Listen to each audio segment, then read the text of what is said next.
And there are two things I want to ask you about. Okay. After this. Shoot. Shoot, you're on the hot seat right now. No.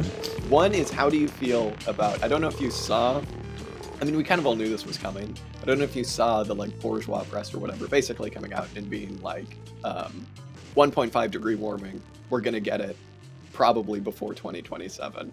I saw that and just immediately was just like, I don't know. We've talked about this on the show before. It's like, we all know what's coming. We all know to a certain extent what's coming and how stressful it's all going to be. But just being confronted by that, and like, for, you know, you very rarely get front page of like big bourgeois presses like BBC being like, it's happening, climate change, it's absolutely happening. It's always swept under the rug, right? So I don't know. I felt like there was like 2 days after I saw that where I was just like, I see. fuck. You feel like we've reached a real tipping point in the sort of media portrayal of these things. When you get to the point where they're trying to soften the blow of like, there's just nothing to be done and it's going to happen. Yeah, exactly. Like it went from like, hey, you know, there's still a chance we might not get 1.5 degree warming, when meanwhile we read like Fossil Capital and he's like, we're going to get 4 degrees by like, you know, X date. But just seeing them say it. And I guess part of it has to do with like the shift from El Nino to La Nina or whatever. Hopefully I have that the right way around. But still, just like, I don't know. That I saw that and I was just like, oh fuck. I was hoping this would be next generation's problem. I have to. Yeah, that's the terrifying thing, isn't it? Actually, it's just happening now. I mean, it's always been happening now, but like, the impacts are not even going to bite at the end of our lives, but we're going to live through the period of time where this is like beginning to impact. I have to confess, I don't know anything about this because I barely watch the news or read the news or keep up with anything. And then I feel like I had something else to say, but I don't know what it is. It's not good. Yeah, yeah. Obviously, it's not great. Oh no! All it was like I had this strange moment. I guess I was watching some piece of TV from like 15 years ago or something, and it made reference to the. Yeah. Anyway, I think it was anyway. I think it was a clip from My Name Is Earl. But anyway, that's okay. And about him discovering that climate change is a thing, and then starting to recycle or whatever. And all it made me realize was like, here is a cultural article from what, 18 years ago, and I suppose it's just been around as common knowledge for that length of time. Like I was remembering, I made like a really amateur documentary about climate change for my like GCSE media or A-level media studies or something. That was just a couple of years ago, though. What, in like 2000? What, the 2000? Cheers, Jack. That's very kind. 2006 or whatever. Yeah.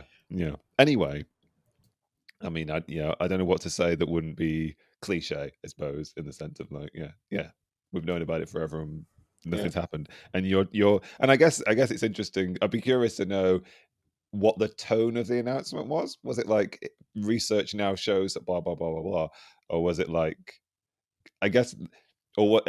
Presumably, what it wasn't was, oh my god, here is a catastrophic failure of all human ability to coordinate and plan and stave off catastrophe, kind of thing. Or was it reported as a kind of like matter of fact, okay, this is science and this is the thing and this is the news and there you go, we've given you the news. Yeah, it's talk about something else. Yeah, it's being treated as completely inevitable at this point, right? Yeah. But that's the thing that's tripping me up so much, is it's like the dissonance between, here are these governing bodies, you know, these intergovernmental, international bodies that are going to get together and solve it for all of us. And we're going to try and keep it to 1.5 and, you know, trust in all of these people. And you like take a closer look at all of these bodies and it's like 90% fucking oil executives just showing up for like a free weekend to make sure nothing actually happens. The dissonance between like that kind of trust that bourgeois press, trust obviously lies that the bourgeois press like has, versus them just coming out now all of a sudden and being like, oh shit, we actually have to say something because this is happening much sooner than we think. Like it's going to happen by 2027. That's fuck. It's 2023. You know what I mean? That's so goddamn insane. It's just like, how are they going to be able to keep this up? Like when shit just keeps getting more and more insane. I don't know. Like it's some kind of botched PR media plan, you know, like just to sell they've sort of like fallen behind in their plan to sell global warming to us because I don't know, events have sped up ahead of them or something. Yeah. Yeah. It's just the I, typical liberal bullshit now of it's gone from like, I mean, this is like the conservative playbook though too. Like in America, Republicans, I remember when they pivoted from global warming isn't real, you're just a tree hugger to okay, it's happening, but there's nothing we can do about it, right? And now it's yeah. just happening to the liberals. So it's just like fucking Yeah. Christ, goddamn Well, it. I was just thinking that, like, thinking about all the bloviating that went on about Donald Trump pulling America out of the Paris Climate Accords, Yeah, and now, exactly. like, what the hell did it matter, Yeah, whether they stayed in or left? Although I guess there is the flip side of that, which is this is the inevitable result of Donald Trump pulling America out of the Paris Climate Accords, that we don't keep warming below 1.5. But I would wager that it didn't matter either way. yeah, yeah. Of course not. I mean, yeah. I don't know. What are you gonna do? I'm not gonna forget that you just mentioned you were just watching clips from My Name Is Earl. By the way, I'm not gonna. I didn't let that one get away. It's even worse than that, actually. I was watching a really long form like video essay about My Name Is Earl. I don't know, this is what I do when I'm not watching the news. I just Yeah, see what I don't nonsense watch YouTube the has to offer news. me.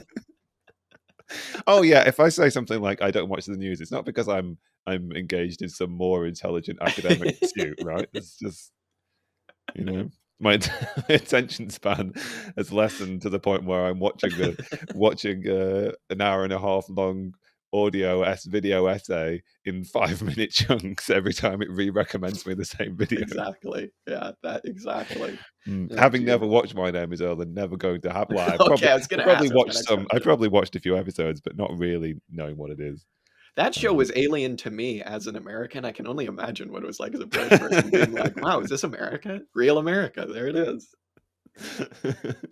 I mean, maybe it did quite a lot. I mean, maybe like the world outside of the United States and Great Britain in particular was the perfect audience for that show, because it probably just confirmed everybody's biases against Yeah, the sort of yes, these hillbillies. general British anti-Americanism kind of thing. Uh, Look at all yeah. these sort of like hick hillbillies kind of thing. I mean, it's fair. I'll Anyway. take it. That's fair. Mm. The only other thing I wanted to mention, Dan, I know you don't watch the news, as we mentioned, but did you see how Ron DeSantis is launching his presidential campaign officially? Look at your face. I didn't. Was it by coming down an elevator in Trump Tower? That would be cool. No, I wish. Wearing the biggest jeans possible. No, he's doing it with Elon Musk, an event with Elon Musk. Which is just like, oh my God. I was talking to some liberals about this, and they were just like, "I- doesn't Elon Musk know who supports him?" And I was just like, oh my God. Who does support Elon Musk in I don't know. I these guess people's like image? West Coast elite liberals who drive Teslas. You know what I mean? But Okay, like, I don't okay, think, yeah, I don't know. It's a fucking, okay. yeah, So we're supposed to sympathize with like elite liberals' disappointment in Elon Musk. yeah, exactly. Yeah. Yeah. And hold their hands Cry me through a it when they river. I mean, realize, like, yeah, actually if a there's a body of people I capitalist. care less about, I can't think of Yeah. one. Dear. I don't know that I just wonder about that because I remember like when I was younger, I've mentioned this on the show before, but like the first socialist book that I got was I thought it was a history of the Roman Empire told from the perspective of the quote unquote barbarians, but it wound up being a bunch of So essays by Davis on oh, the okay. That's not on the Asterix Bush and eras. Obelix. No, yeah, they made me a socialist. Yeah. No, but it was in praise of barbarians, and in it, he basically just says, people socialists often tie themselves in knots trying to understand like why certain candidates do certain things, presidential candidates generally. And he was like, you can do a lot worse when you're trying to do research on this stuff than literally just following the money. And I'll admit, I was thrown for a bit of a curveball when I was like, oh, who are going to be the Republican donors who support Trump? Who are going to be the Republican donors who support DeSantis? And I was like, I woke up to a news alert that was like Elon Musk. And I was like, okay, I got no Yeah. idea what's going on. Well, great. Mm. Yes. Ron DeSantis and Elon Musk and 1.5 degrees of warming. Yeah, good times. Things are going well. Yeah. You know what have you seen what his tagline is? It's Make America Florida. It's the lamest thing on the planet. It's like, Yeah. dude, you're I mean, copying maybe Trump in a lamer way. Like, maybe 1.5 degrees of warming is a good way to make America Florida. yeah, exactly. What a fucking shit show. Oh my Mm. God. Okay, well, should Right. we talk about things, Dan, that will not stress us out at all? And should we wade into things that aren't controversial at all? Yeah. Last week, to just intro this, last week we attracted, I think, every left com on Twitter, which I thought was awesome, to Oh, good. listening to our episode about why Karl Kautsky was Adolf Hitler. More Palmatic, excellent. I came away with it, as I always do when we read leftcom stuff, is just being like, I'm an ultra now. This is it. I'm just an ultra now. Explain to us what we're reading this week, Dan, and why you picked it. So yeah, we read, but through my reading of Paul Matic last week, I was like, God, I really enjoyed reading this, and I, for some reason, really wanted to wade back into that period of history. I don't know why it was, whether it's escapism or maybe it's just simpler, or maybe I'm don't want to concern myself with anything that actually seems important. um, but yes, I wanted to carry on reading that period of history, and you perhaps suggested to me that you were interested in this period of time after the Russian Revolution, when Lenin was leader of the Russian Communist Party, but also sort of like had his primary influence in, or when Russian communism um, was having Lenin's uh, leadership of the Communist Party in Russia was having a significant influence on the development of world communism in one of these sort of revolutionary moments. Not to put words in your mouth. Hey, by all means. Jack, you're telling me about how you were a Leninist recently. And I remembered reading Mike McNair, right, and that sort of discussion of the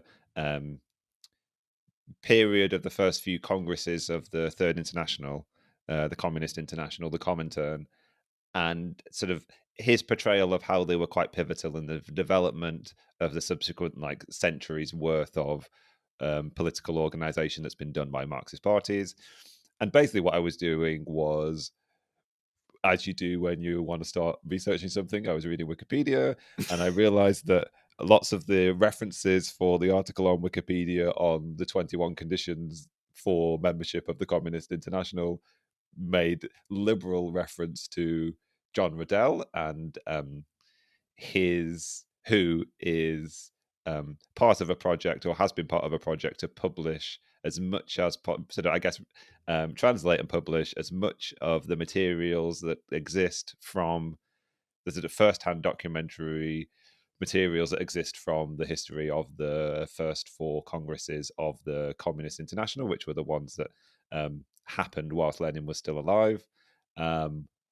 Obviously, I wasn't going to find those books or read them, as I'm sort of poorly organized and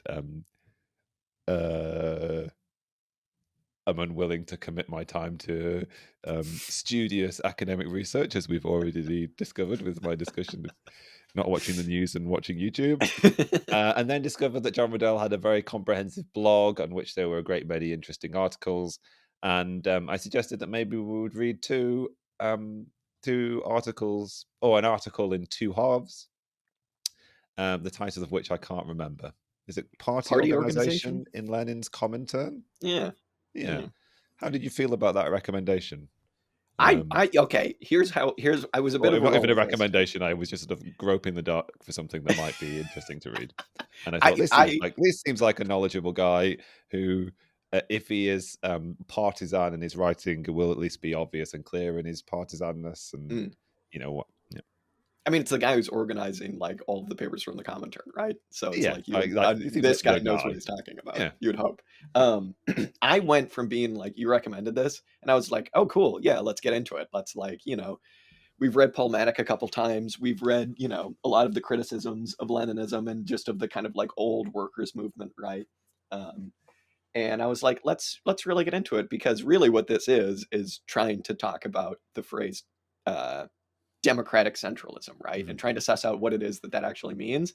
And that's very pertinent now, because there are a lot of different, lefty organizations trying to do democratic centralism or whatever. we've talked about it a bit before when we did McNair. But before we get into that, I was like, okay, cool, let's read it. And then I started reading, and I was like, oh fuck, do I really want to go and just read what Lenin said about all of this stuff? I was like, I'm coming off my Paul Maddock high. I really couldn't give less of a fuck about what Lenin said about democratic centralism. And then honestly, like having read it, I'm pretty stoked to talk about it because, well, we'll get into the many criticisms that you can have about all of this stuff, of which there are many. But what I will say is that Lenin himself seems like he was at least saying a lot of the right things about democratic centralism when it comes to how you organize a socialist project, period, and then how you organize a socialist project on the scale of literally the Communist International. You know what I mean? Like, how the fuck do you do that? How do you do that in 1919 in the Soviet Union? Like, yeah, it's he was saying a lot of the correct things that I kind of think of when I think about trying to think about organization of socialist stuff from a systems theory perspective. And I think I was kind of surprised as well about how realistic he was. Um, John Riddell seems like he does have some ideological predilections about all of this stuff. He stands democratic centralism, we can say. Um, but all in all, as kind of like a historic document and a study of history, these essays are really, really short. I think I recommend everybody read them. Like, I would say, especially if you're not a Leninist, because I don't know, it's just important to really understand what they were trying to do. And I've brought up the quote of Rosa Luxemburg before, where she was like kind of arguing about this idea of centralism in the workers' movement. And she said, I understand what Lenin was trying to do, but things get kind of sketchy when we turn the vice of what Lenin had to do by virtue of being in Russia and trying to organize into a virtue. And perhaps that is what a lot of people are attempting to do now, but perhaps not, as I think we'll get to. So I was pleasantly surprised, I think. Yeah, good. I'm glad. Didn't lead us down a blind alley. Yeah, I really enjoyed it as well. I think I went through a strange transformation as I was reading it. Initially, I was reading the idea of democratic centralism and recognizing its sort of wildly or potentially contradictory nature, and was imagining whether I was sort of wondering whether it wasn't just some kind of fudge, and it was just like a really mythical thing that was just covering for actually justifying a sort of dictatorial or um, sort of like heavy-handed approach to party organization, which was actually emphasized the centralism and didn't and sort of like tacked on a bit of democracy.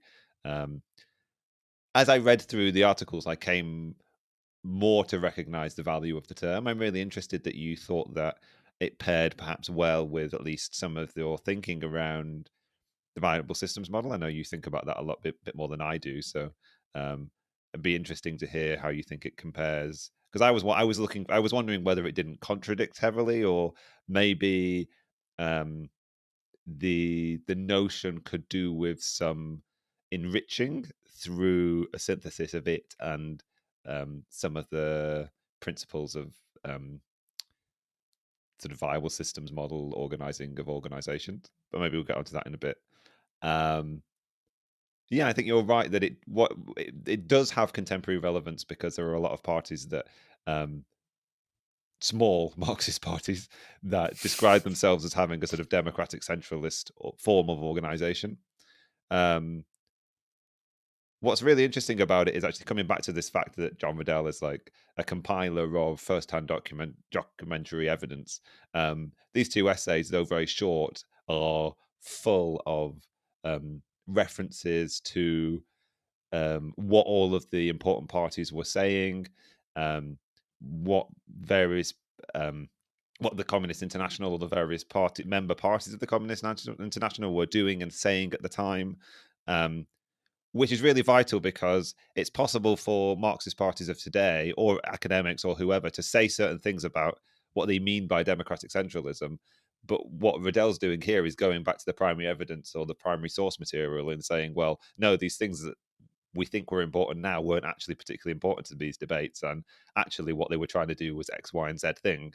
And if you ever wanted a reminder of how important it is to do contemporary politics, but also think about historical political movements, it's vital to do that in with specific reference to the context, what they were trying to achieve at the time, what historical moments they were operating under, and also to imagine whatever historical figure, be it in this case Lenin or some other significant member of the Communist International, imagine them operating in a particular time in a particular place and saying certain things that met certain needs of the movement at that point, I suppose. Yeah, and I think all socialists. I mean, I'm not even going to say all socialists. Everyone left of social democrats. I think this is a period of time that we just like. It's almost impossible to think about because it's like almost like dreamlike. It's like you're telling me there was a time where in this country that had a successful communist revolution, there was an international committee with people from Mexico, fucking Japan, all of the different countries in Europe, all over the world, America, the Wobblies, everybody got together for the sole purpose of doing an international communist revolution. That's like so heroic to try and think about. And so it, obviously it gets mythologized by like everybody, right? Like if you're a Leninist, you're going to look back and be like, the dream that never was. Or if you're like, I don't know, an anarchist, you're going to be like, that was fucked from the start, right? So it's really important, I think, to like try and understand from the beginning, like go back to the primary sources and see what was actually really happening. Fucking goddamn it! Hang on, there's a siren going by. All right, there's an ambulance. I'll give him some We'll let it slack. go. Let it go. But I mean, going back, and he does do a pretty excellent job here of kind of explaining where this term came from and how it changed over time. And I think that was the most important thing. So I think maybe we try and go through and do like a little bit of the history and do a little bit of the hard kind of like how this changed over time and stuff, and all blah blah blah blah blah, and then we can kind of get into what we think about it. But like I was kind of surprised to learn that he basically said prior to the Communist International, Lenin didn't really use the term democratic centralism a whole lot in his thinking, maybe every now and then. Um, and what we think of when we think of democratic centralism almost entirely comes from the Comintern period, specifically under Lenin's guidance. Um, and Lenin, he's like arch politician, like maybe one of the greatest politicians of all time. So he's constantly doing the bending the stick thing where it's like, okay, now we need a little bit more autonomy. Okay, now we need a little bit more centralism. Maybe more than that, circumstances just kind of decided for them when they had more autonomy because they just couldn't be super centralized. But yeah, I'm very interested in it. And he comes out and says, doesn't he, that like there's no real connection between his early use of the term and the actual use in the Comintern. And it seems like he's really defending the democratic centralism of the Comintern. Yeah, it's funny that so he's making quite a lot of use of the work of Lars Lee here as well. And Lee has this definition of like democratic centralism where democratic is in like in capital letters, like the real emphasis is on the democratic, and he sort of likens that to the Lenin of 1905 to 1908 kind of thing, the period of time around the writing of what is to be done, and the brief period after the the 1905 revolution where there is some democratic freedom in Russia. And then he sort of says that there are multiple times in Lenin's writing between that period and the post 1917 revolutionary period where you would have thought Lenin might have made some use of the phrase democratic centralism if it was of significant importance to him. And he just doesn't in these sort of essays or letters or whatever. And then it's only later on that he starts using democratic centralism again, this time with in Lars Lee's writing with centralism in capital letters, and there being no real correspondence between the two of those. And one of the things that sort of soured me a bit toward Lenin in this was that um, Riddell quotes Lenin quite explicitly as saying the reason why we want to use the phrase democratic centralism in this context was kind of because we now have state power, and we ought to have a centralist party to ensure the necessary discipline to successfully exercise state power. And that's why there was this sort of like heavy emphasis on centralism in that context, which I felt it's almost the opposite to. I was like, if you have a discrete political party that's trying to win over the support of a wider populace in a country, particularly under conditions of um, limited democratic freedoms and state repression, as was the case in many parts of Europe, particularly in Tsarist Russia. It's sort of then that you'd sort of feel like you want the centralist aspect to um, be the preeminent one. And then if you're going to actually start to implement some kind of state form, maybe it's at that point when you want to consider, okay, how are we going to have sort of like democratic factions either within a party or different political parties operating under conditions of quote unquote dictatorship of the proletariat, so I was a bit confused or sort of put off by Lenin's uses of that phrase in that way. Although I think the point Riddell is kind of making here is that throughout his life, Lenin made limited reference to it. And even if democratic centralism is taken to be an arch tenet of Leninism as it continues to evolve after his life, really what Leninist parties are making reference to is how the Communist International used that phrase. And it's important that it's linked to Lenin because Lenin's still alive and making a contribution. But in some ways, it's also important that Lenin's not so involved in this, right? Lenin's not the great dictator of these whole events, but there is this real democratic process underway, and there are representatives coming from all over Europe to come to these big congresses to determine what communist international policy is going to be. And there are really important thought leaders, Clara Zetkin or Zinoviev or Bukharin or something, making equally important contributions to the debate. I don't know if you had this experience, but I went on Wikipedia and I was just like, they have a list of all of the different delegates who were there. And if you click on any of them, they just had such insane lives. Like the dude who was the like representative for Japan, who's just insane. I'd never heard of him before. And he was like, he was like a Marxist in Japan. And then he came over and went to this, and then he went back and he tried to organize like a railroad strike or something. And then he got shipped to California. And then he went back and he was still a Marxist. It's like, what the fuck? This is such a heroic time compared to like what Marxists do now. You know what I mean? It's like, oh, I went and hassled DSA liberals. Yeah. Or I made really like piercing critiques of people on Twitter. Yeah, I owned them. Yeah. Okay, so let's talk a bit about what democratic centralism seems to mean here in these essays, and it's as vague and as specific as you want it to be. Basically, the Comintern was attempting to put forward the model of a party that was kind of exactly what it says on the tin, where there's a democratic election process and all of the higher ups. There's in one of the theses or something like that, or in a letter, it's quoted as like all of the highest members have to be voted by all of the lowest members, all of this stuff. But there needs to be disciplined effort to carry out the orders of what they say needs to be done, right? And you get all this stuff about, like, I think it was like the guy from Bulgaria or something like that was like, it must be carried out with an iron will. Lenin also said something like that. And it basically comes down to a couple of things. Like, you need to have open debate. You need to have everybody discussing everything. You need to be able to let everybody say what they want to say. But then at the end of the day, you need to have unity of action, which, like, if you just say it like that, it sounds good, right? And if you like maybe just specifically focus on these couple of years when Lenin was around in the Comintern, you'd go, okay, yeah, like, makes sense to me. Doesn't sound too bad. I'm shrugging.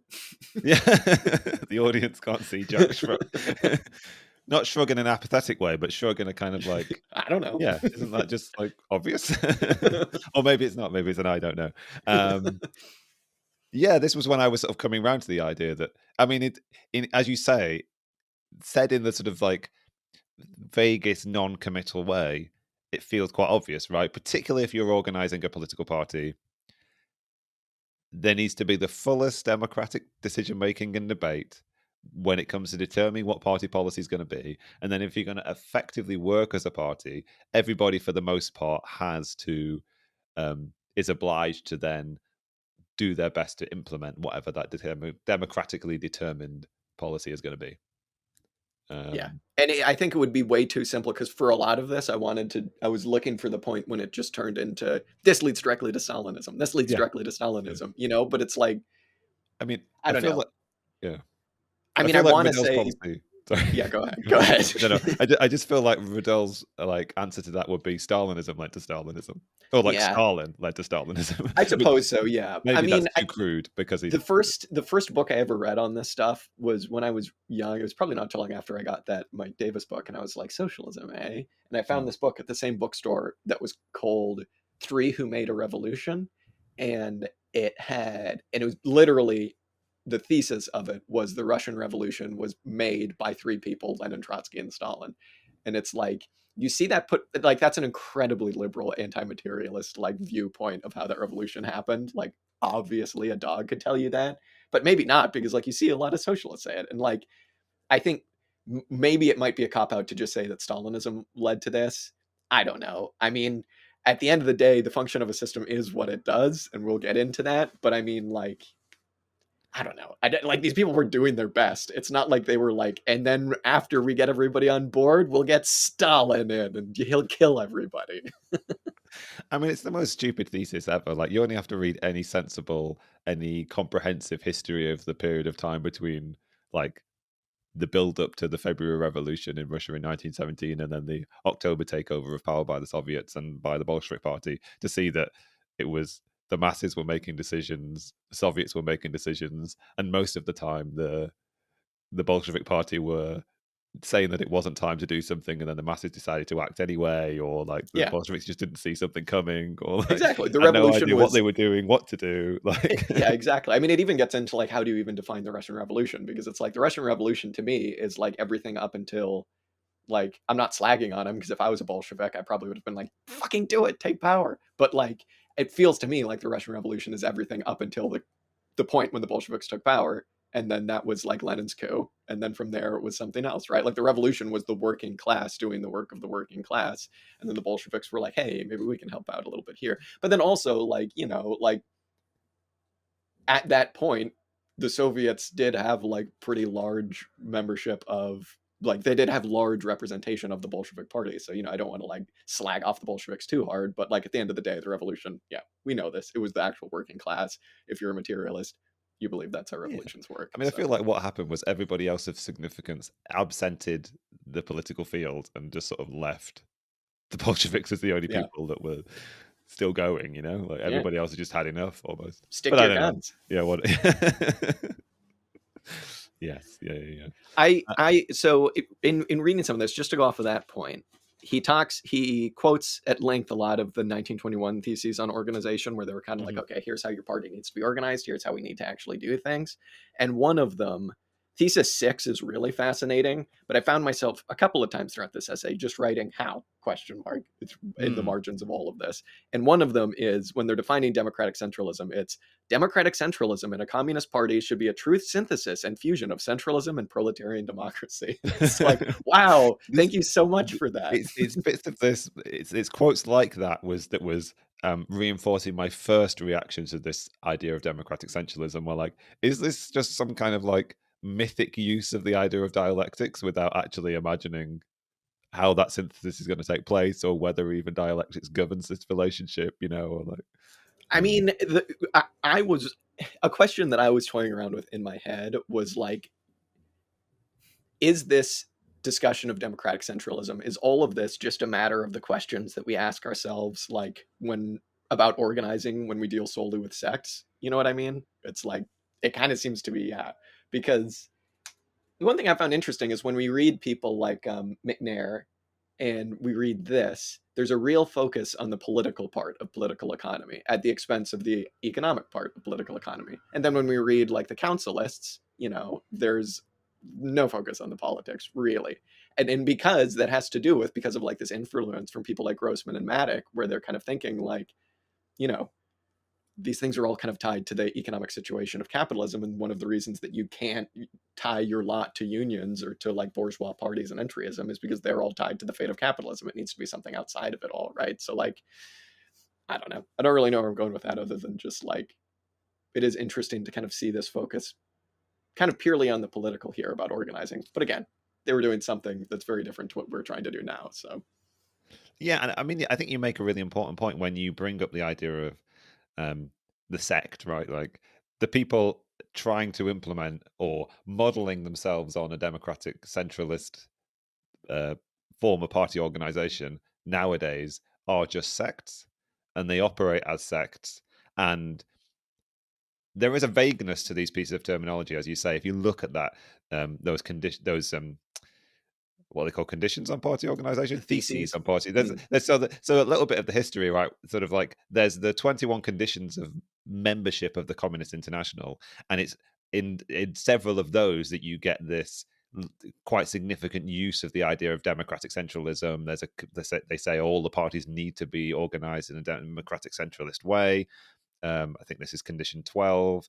And also condition 12 sort of like quotes this idea of, at that juncture in history, they're operating under what they call an epoch of civil war, right?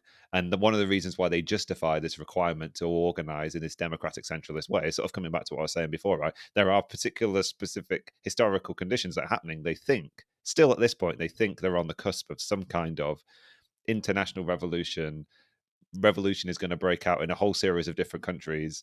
And so maybe flipping what I was saying a little bit before about this sort of uncharitable reading of what Lenin is saying, where the significance of democratic centralism is that, you know, the requirement to have central control when you're trying to take over a state power and organize it. That might apply to what he was talking about in the Soviet Union, but there is a requirement to emphasize that centralism bit under these conditions of the requirement to actually organize internationally in a process of civil war to overthrow the bourgeoisie, which is an international class in and of itself, and the proletarian class needs some kind of international representation. But the point Riddell is kind of making is those 21 conditions on on membership of the Communist International are kind of counterbalanced by these theses on party organization, which he says comes directly out of an internal debate within the Comintern and within the representative parties of the Comintern, saying, with a degree of unease around what it means to be democratic centralist and a requirement to outline the democratic aspect of democratic centralism. But as you say, they are somewhat vague and it's unclear how you would apply them. But I was sort of like, maybe there's a charitable reading of that where you say, well, this was a shifting political epoch, saying it's important that all parties should organize themselves and organize under their own conditions and implement the wishes of their sort of the members of that party, kind of thing. That does then allow for a free operation of these political parties under shifting historical conditions. You know, maybe the vagueness is because there's a sort of shifting political landscape and they're trying to set up conditions for communist parties to work with that historical epoch, I suppose. And part of me is just like, there's half of me is like, how seriously can we take this at all because of that? Because it's like, they're talking about organizing a communist international during one of the most violent civil wars the world has ever seen under conditions of colonialism that don't exist on the scale now that they did back then, right? And it's like, I don't know, like, if we're really serious about trying to come to terms with like the best organization a party form could take or something like that, or what our organization should really look like, it's like why would we begin there? You know what I mean? I like understand, because it's like, well, we need to see what worked and what didn't. And realistically, like what you were saying just then about allowing for a degree of autonomy amongst these different like national subsects, right? Like the Communist Party of like France or some bullshit, right? Like that's really important. And again, you kind of see hints of like this thing about variety. It's like, well, the Communist International, the guys up top, Zinoviev and them, they just do not have the ability to organize every single communist party.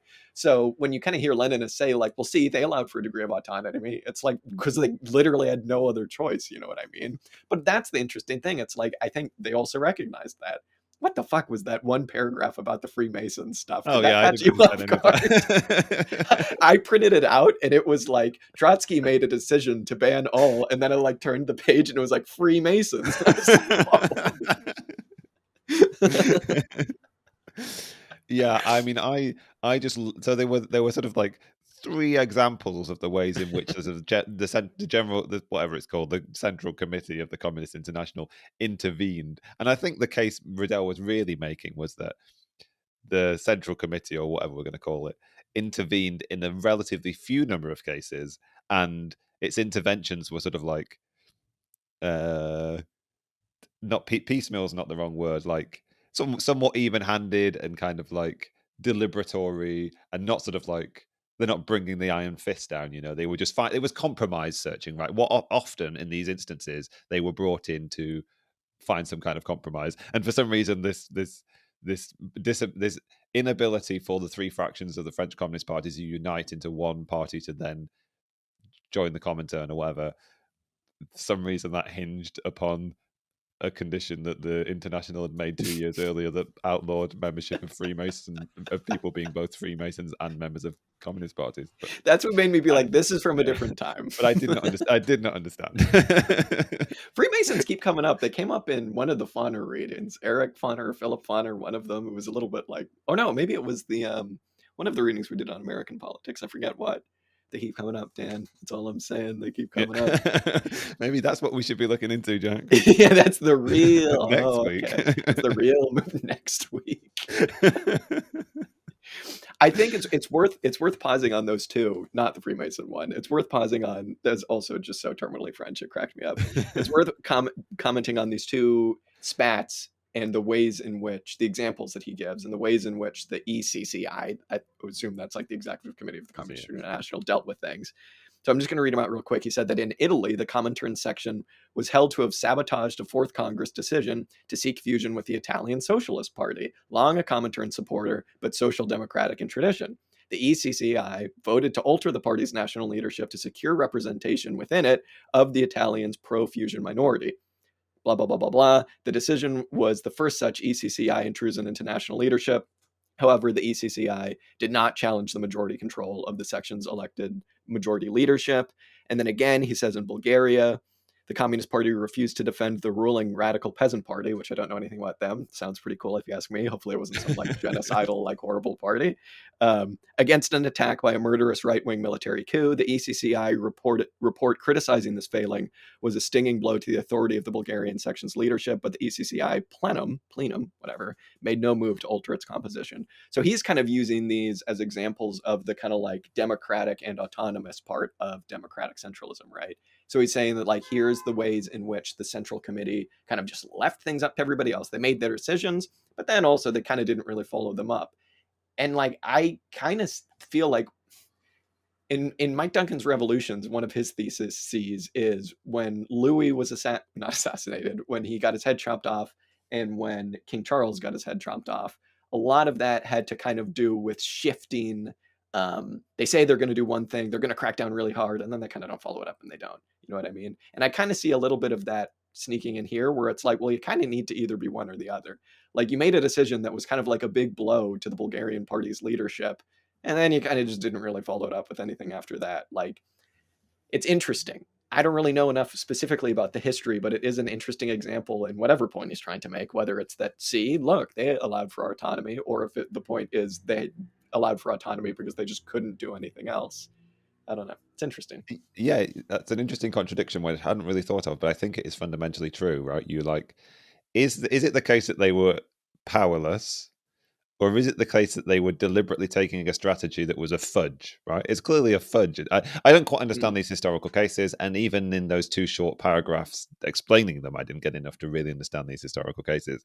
But it seems to be he's making the case that the history of the Comintern was one of constantly navigating and negotiating this idea of democratic centralism, not ruthlessly enforcing centralism. What I think unites those two cases that you were just explaining in Bulgaria and in Italy is that they were both struggles within the party around whether to and how to implement the United Front, right? In Bulgaria, there was this question of whether to defend a sort of like non-proletarian but otherwise anti-capitalist peasant party, I suppose, who'd taken power, or whether they were going to allow them to be couped. I don't know whether it was that simple, but it was something like that. Or similarly in Italy, whether to unite with the Socialist Party or not.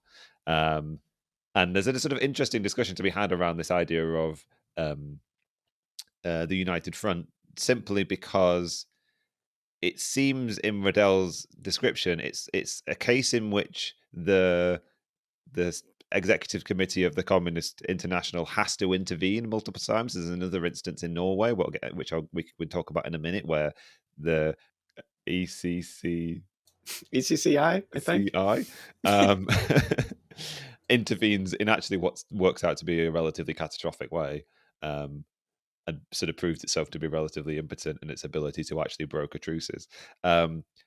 So there is this instance where the ECCI is intervening mostly to try and enforce the United Front policy. But at the same time, the way he describes it is the United Front policy is something that actually comes about as a result of the democratic desire and interventions from other um, member parties within the Communist International. Um, and he uses that as one of his core examples of actually how democracy functions, and how we sort of like we how the Communist International, how the international communist movement came out of this period of whatever they call it, an epoch of civil war. Okay, the revolutionary period has subsided. What are we going to do next? And I remember Mike McNair's discussions about this in his book. Um, and I felt like there was a degree to which he was describing it as kind of this sort of like disorganized vacillation, um, which maybe it was, but also it does seem to be representative of a democratic desire. Um, yeah. Yeah, it's funny. It makes me think that, like, the systems theory stuff, it makes me think, because again, like I said, they say a lot of the right things, right? Like they talk about, all of their theses. It's like you need to have answerability, inclusivity, working majority, right to be heard, internal debate, everybody needs to talk, public debate, loyalty, all of this stuff that sounds pretty good. And I would say if you're actually trying to organize along these lines, go back and look at that stuff, because those are the good things that you can actually take from this.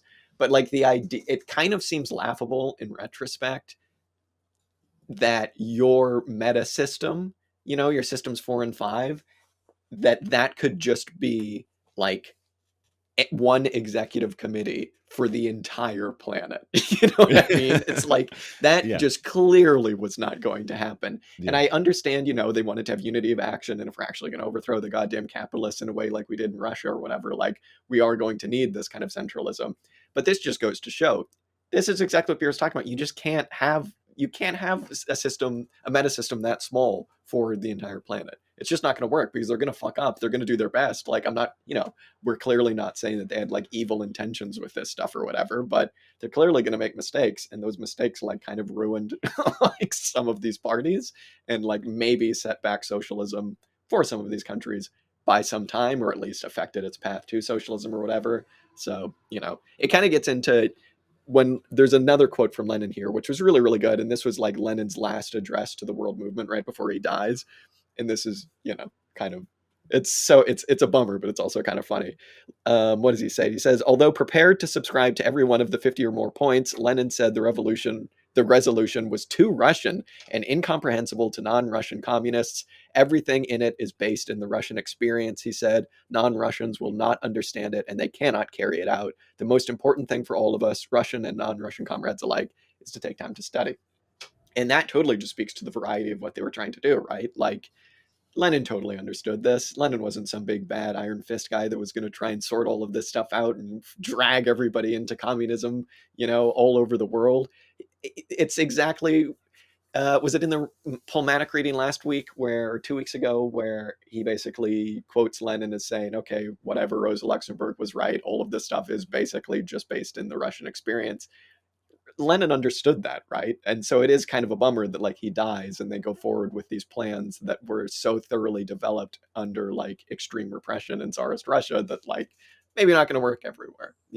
Maybe they worked in some places, maybe they would have worked in others, but this was based out of the Russian experience. And again, him being like, take time to study your material circumstances, I think that rings true everywhere, right? That's why you get a lot of these parties that are trying to do this, whether in America or whatever, being like, um, what does communism mean in America? It means finishing Reconstruction, right? It means doing all of these different things that are specific to our circumstances. But again, democratic centralism thoroughly just came out of like Russia. So, I'm really pleased that you once again, you did it before, and you've once again brought up the idea of variety, right? And in some ways, that's what the description of democratic centralism here is striving after and trying to achieve, but maybe without both the technological infrastructure that's necessary, but also the theoretical infrastructure that's necessary that we could take from um, sort of like management cybernetics and the viable systems model. Um, there is a point at the end of the first of these two essays where the final paragraph is around the requirement or the suggestion that communist parties ought to be campaigning parties, campaigning organizations. And a lot of that seems to stem almost from the Second International era, from the kind of like almost Kautskyist description of a mass party, and the Leninist description of a mass party as well.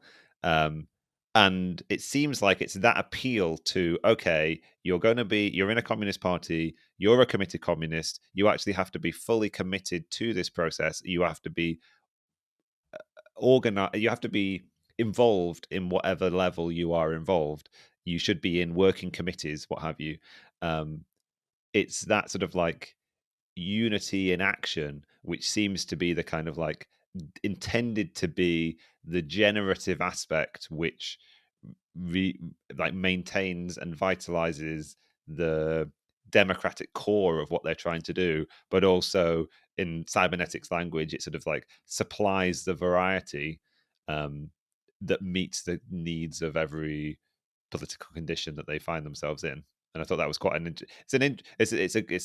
it's important that he tax that. I don't want to say tax that on. I'm important he ends that final essay describing the concepts of democratic centralism with that notion of a campaigning party, because it prevents it from becoming the sort of like stagnant notion and keeps it as sort of an alive process, I suppose. I'm glad you brought that up because I think that that's something that I took from this that was actually quite good, and it's specifically around being oriented around specific goals, right? Because I don't know, or like burnout is so real for organizing in any fashion, right? Like I'm kind of dealing with quite a bit of it at the moment right now, just in terms of like the constant fucking grind of like you're trying to do these things and it's all around, go, go, go 100% all the time. And while there is part of that, while there is like you're signing up to the international, you are now a communist revolutionary. We'll give you the money to travel here and there and do whatever you need, but like you have to dedicate your life to the communist revolution. There was also an understanding that within these parties, like they needed to organize themselves around campaigning around specific goals. And they definitely did take that from kind of like Kautskyist stuff, right?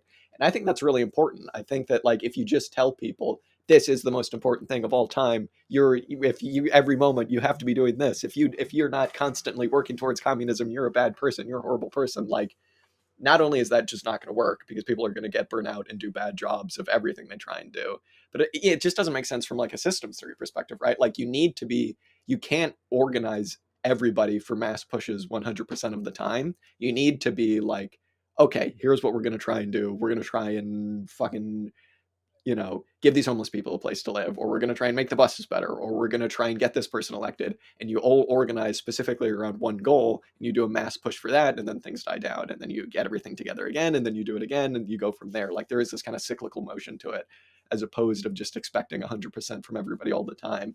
And again, there's that dual kind of side of it, where like the real communist revolutionaries need to just be doing their shit all the time. But when it comes to the party and motivating the working class people are just going to be motivated around specific issues, right? Like not everybody is like an asshole like us and is going to be like communism 100% all of the time. We need to do this. This is all I think about because I'm an asshole. Like people think about, my water's not clean, right? Or people think about like food insecurity or like the hurricane that's coming.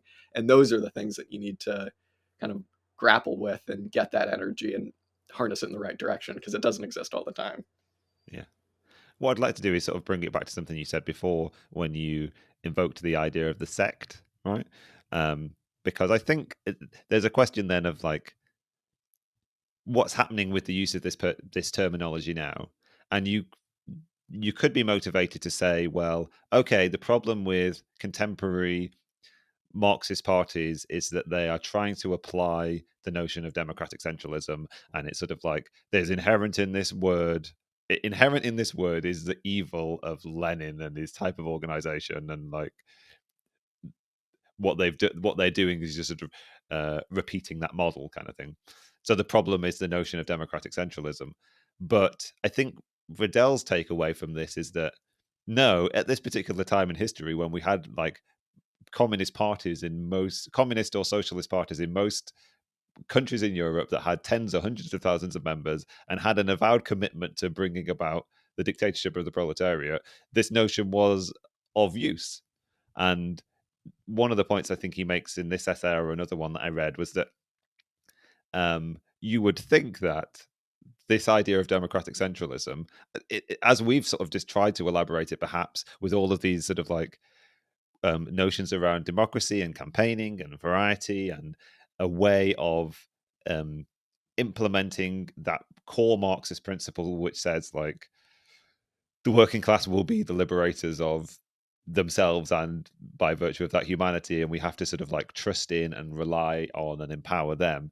You could use democratic centralism as an idea that could meet those ends and facilitate those ends. And he sort of makes the point that you would have thought the idea of democratic centralism applied now could lead to create a great a flourishing of like creativity and working out how to properly campaign as a Marxist party and how to work with other people that don't necessarily agree with you on all things, but you can find some kind of unity with. Like, it would allow for both of those tendencies, would allow for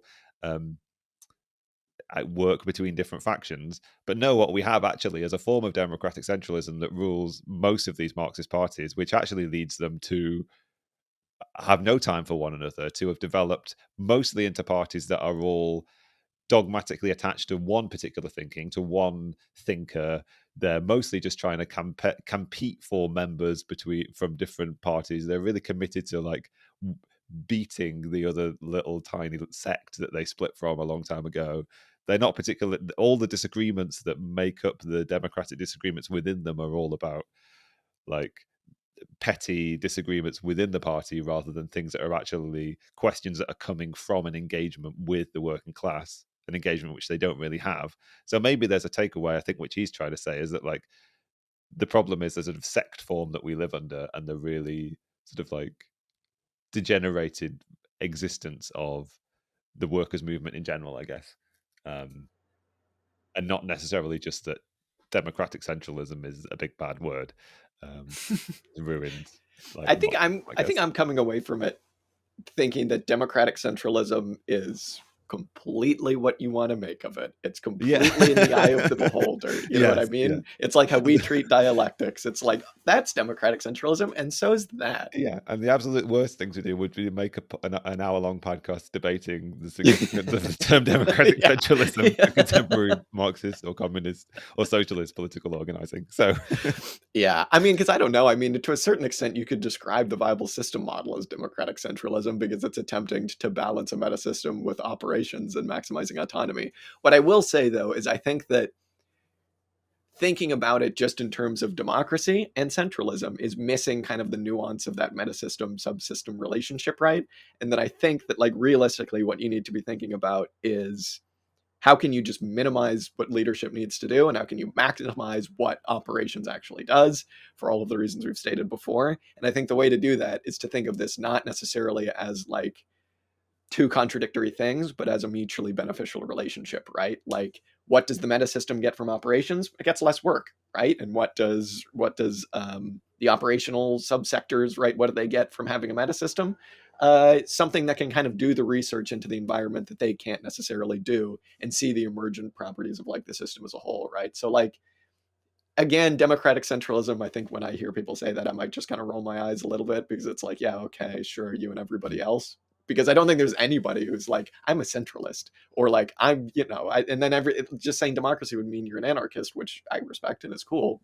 But also, like, every socialist, I think, could probably to a certain extent call themselves a democratic centralist. So again, yeah, you'd have to be a real asshole to spend an hour on this. yes. Yeah. I think I think you've pointed out very, very clearly how it does seem under these sort of like that cruder definition, not that you've just given, the sort of general crude definition of democratic centralism, it's almost impossible to achieve the sought after synthesis between the two words, kind of thing. And under the conditions that they were operating, they didn't seem to get very close to achieving the synthesis. Sure, both things were happening at once, and democratic central if maybe Riddell is right, that democratic centralism as existed under Lenin's Comintern wasn't the kind of like iron fist of Moscow coming down on all of these parties and telling them exactly what they could do. Partly because he points out that it's just like there isn't the technology to do that, right? Like, how do you even communicate this stuff over that greater distance at that time? Like, it would just be fundamentally impossible as an organizational model, regardless of whether there was desire to do it or not. But that reading of the democratic centralism of this period is definitely not that dictatorial version of it. That said, they don't seem to actually get very close to achieving the sought after synthesis between the two. What gets in the way of that, I don't know. Maybe that Stafford Beer was yet to be born. Who knows? Yeah, I definitely got the or feeling the theoretical conditions of cybernetics. Like, let's not attach it to one particular word, particular person. Just our God and Savior, Stafford Beer. If only Stafford Beer had met Lenin. The point where, yeah. I got the feeling from this, and this was written by like an ex-Trot guy, right, who has like his ideological stuff going on, right? But I don't know. I got the feeling that Lenin probably would have been interested in cybernetics, right? Had that been possible, had he had that available to him. Mm-hmm. But again, like the kind of just crazy, like, well, maybe I shouldn't say crazy. The crazy kind of like worshiping of Lenin isn't what Lenin would have wanted, you know, because even if you take all of this stuff at face value and be like, they were really trying to do democratic centralism or whatever, Lenin would be like, but don't do what I'm doing. Like, geez, even though we've organized the Communist International along these lines, like this is what we did because we had to do it. You know what I mean? So again, take the posters of Lenin down off of your wall. Maybe more importantly, who are we to say what Lenin wanted? And furthermore, who cares what Lenin wanted? You know? Well, yeah, well, I'm not going to speak to Lenin's lived experience. Okay? I don't know what he's going through.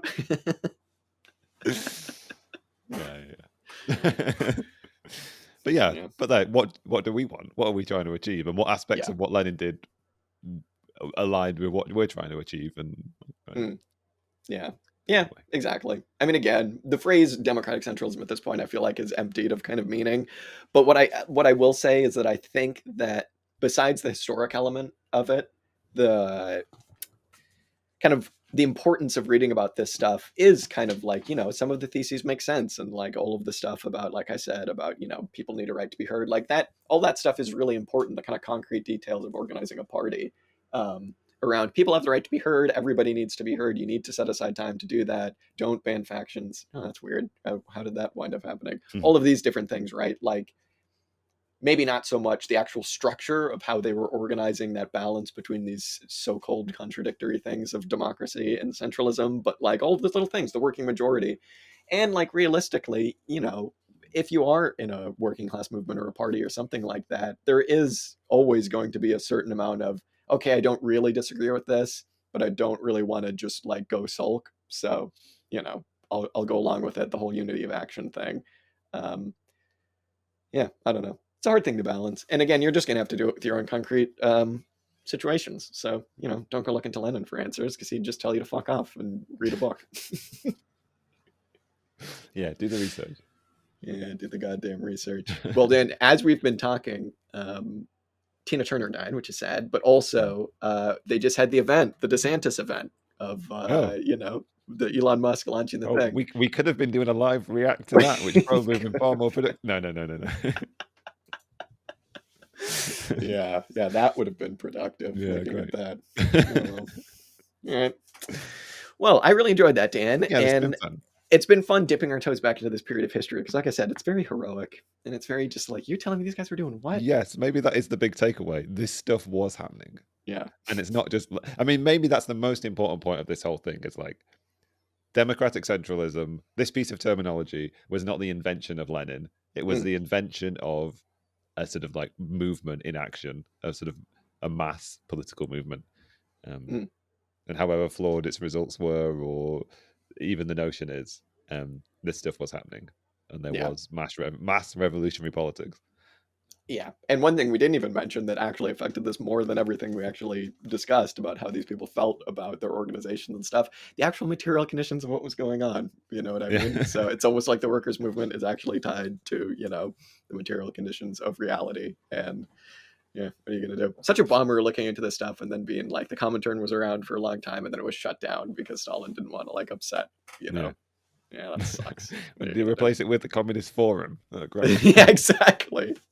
You know what, though? Oh, Dan, here's an idea. Has anybody ever thought about this? A A fourth new international? international. No, wait. They already had a fourth international. What about a fifth international?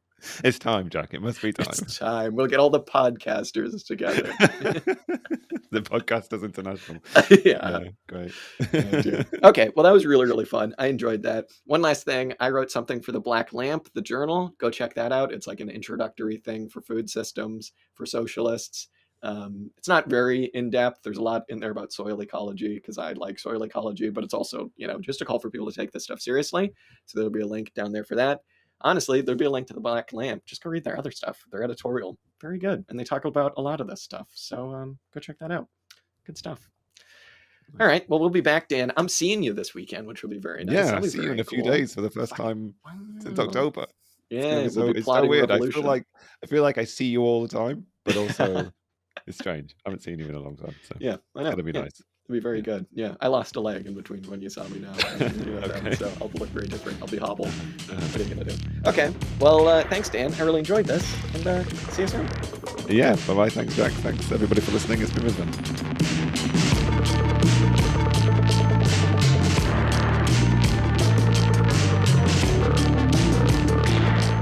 The music you heard this episode was Music to Kill Bad People To by King Gizzard and the Lizard Wizard. If you like this song, you can check it out and much, much more on their Bandcamp at kinggizzard.bandcamp.com. Be sure and follow us up on Instagram, Twitter, and Facebook. And if you like what you heard, be sure and tune in next week for some more commie discussion. Till next time.